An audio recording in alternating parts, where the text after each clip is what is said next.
Muy bien, continuando con la parte 2, ya vamos a ver una situación problemática, pero antes de ello tenemos que recordar las 6 razones trigonométricas, ¿no? El seno, coseno, tangente, cotangente, secante, cosecante. Pero ¿cómo sale esas 6 razones trigonométricas? Tenemos un triángulo rectángulo, el ángulo A, el ángulo B y el ángulo C. El ángulo A, como no hay valor numérico, voy a colocar solamente las letras de acuerdo al ángulo que menciona. El ángulo A, esto viene a ser el opuesto. Entonces acá le ponemos lado A. Este es ángulo C, este sería lado C. Este es el ángulo B y esto viene a ser el lado B. Muy bien. Una vez colocados los lados, vamos a mencionar cuál es la hipotenusa, cuál es el cateto opuesto y cuál es el cateto adyacente. Muy bien. En un triángulo rectángulo, primero yo ubico el ángulo recto. Muy bien. Ubicado, después de ubicar el ángulo recto, lo que está al frente, siempre lo que está al frente es la hipotenusa. Entonces nosotros vamos a colocar que este lado es la hipotenusa. Vamos a colocarlo nosotros como la hipotenusa. Acá colocamos hipotenusa. Muy bien. Ahora, los que acompañan al ángulo recto vienen a ser este lado y este lado. Los lados que acompañan al ángulo recto vienen a ser los catetos. Pero, ¿cuál es opuesto y cuál es adyacente? Así como está, sin señalar estos ángulos, no sabemos cuál es cateto opuesto, cuál es cateto adyacente. Cuando yo coloco el ángulo agudo, por ejemplo, en el ángulo B, cuando yo coloco el ángulo B, el ángulo agudo B, entonces ahí sí me doy cuenta cuál es el cateto opuesto. El cateto opuesto es lo que está al frente del ángulo que he señalado. Este ángulo es señalado, entonces lo que está al frente viene a ser este lado. Y esto se llama cateto opuesto. Cateto opuesto. Opuesto. Recordar, cuando yo señalo el ángulo agudo, lo que está al frente es el cateto opuesto. Ahora, y lo que está al lado de este ángulo señalado se llama cateto adyacente. Colocamos cateto adyacente. Adyacente. Eso tienes que reconocer en un triángulo rectángulo. Eso tienes que reconocer. Entonces, repetimos rapidito. Este es el ángulo recto. Lo que está al frente del ángulo recto se llama hipotenusa. Este es el ángulo agudo B. Lo que está al frente se llama cateto opuesto. Y lo que está al lado sería el cateto adyacente. Pero ¿qué pasa si yo cambio?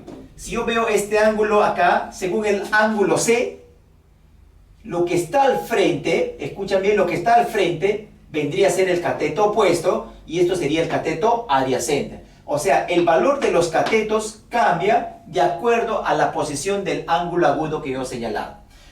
Y acá está la definición del seno, coseno, tangente, cotangente. El seno que es igual, cateto opuesto sobre hipotenusa.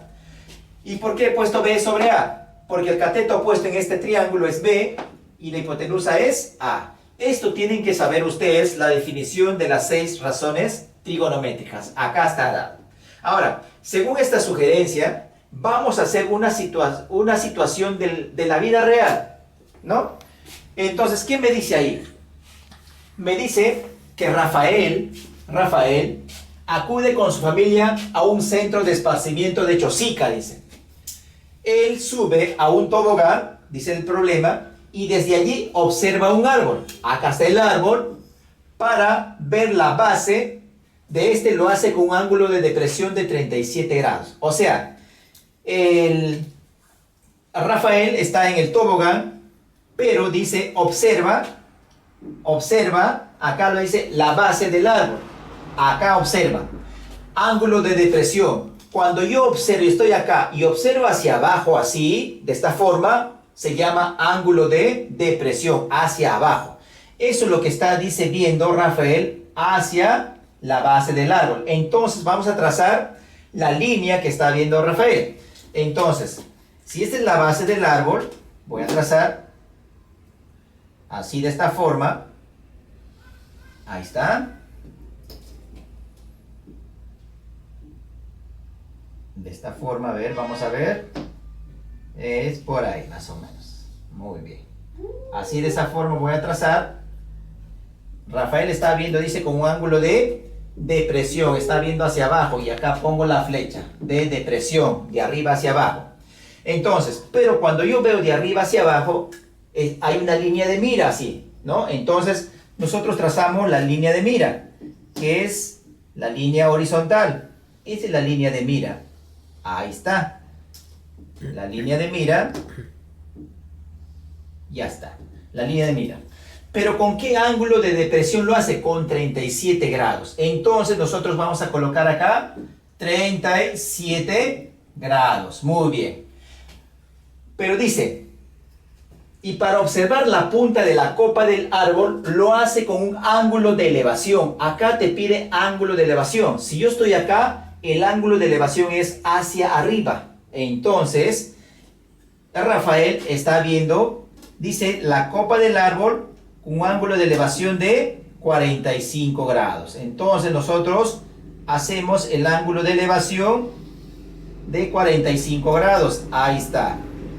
Dice a la copa del árbol. Muy bien. Entonces nosotros trazamos una flecha. Está viendo hacia arriba. Pero ¿con qué ángulo? De 45 grados. Acá nosotros vamos a colocar 45 grados. Una vez de haber trazado la línea, nosotros podemos formar acá un triángulo. O sea, lo que vamos a hacer nosotros es formar así para hallar la altura. Formamos un triángulo. Ahí está, un triángulo rectángulo. Ahora, y acá también podemos formar, así de esta forma, una línea vertical para poder guiarnos en la resolución. Muy bien, ahora, ¿qué nos dice? Y a una distancia de 20 metros. Dice, de acá hasta acá hay una distancia de 20 metros. Le colocamos acá 20 metros, o sea, del árbol hacia el niño es 20 metros. Y nosotros sabemos que el 37, ya lo hemos visto en la primera parte, trabaja con 53 grados. Entonces, ¿qué hacemos nosotros acá? Este 37, acá sería 53 grados y hace 90 grados. Y este 37 por alternos internos, entonces pasaría acá, sería 37 grados. Y acá en esta pequeña figura hay un triángulo rectángulo. El valor de 53, el opuesto a 53, hemos visto en la primera parte. ¿Cuánto vale el opuesto a 53? Vale 4K. Vale 4K. Y el opuesto a 37, ¿cuánto vale? 3K. O sea, nosotros acá vamos a colocar 3K. El opuesto a 37 vale 3K. Pero yo veo que acá hay dos valores. Vale 20 y vale 4K. Resuelvo esa pequeña ecuación, ¿no? Y digo, 4K es igual a 20, K es igual a 5, porque el 4 va a pasar a dividir. Si K vale 5, solo reemplazamos. Muy bien. Entonces, esto es un rectángulo. Entonces, este 20 metros sube acá, porque esta distancia es igual a esta distancia. Entonces, yo voy a colocar acá 20 metros. Muy bien. 20 metros. Ahora, esta altura es 3K, pero nosotros sabemos cuánto vale K, 5. Entonces nosotros lo vamos a colocar acá. 3 por 5 es 15. Colocamos 15 metros. Muy bien, 15 metros. Ahora, como este ángulo de 45 trabaja con el ángulo de 45 grados, ¿se acuerdan que hicimos en la primera parte? ¿Qué quiere decir? Que los catetos de 45 grados son iguales. Si esto vale 20, este lado también vale 20. Entonces acá, dice de acá hasta acá, vamos a colocarlo, de acá hasta acá, un aproximado, vale 20 metros, ¿verdad? ¿Por qué vale 20 metros? A ver, ¿por qué vale 20 metros? Porque los catetos del ángulo de 45 grados son iguales. Si de acá a acá vale 20 metros, pero de acá a acá también yo conozco cuánto vale. Acá está, vale 15 metros. Entonces yo voy a colocarlo acá, 15 metros. Muy bien. Pero te piden la altura del árbol. Entonces la altura del árbol es la suma de 20 más 15. Y 20 más 15 es 35 metros. Entonces, ¿qué decimos? La altura del árbol es 35 metros. Muy bien, es así como hemos hallado nosotros utilizando el triángulo notable que hemos visto nosotros en clase. Muy bien, ahora vamos a pasar a la situación número 2.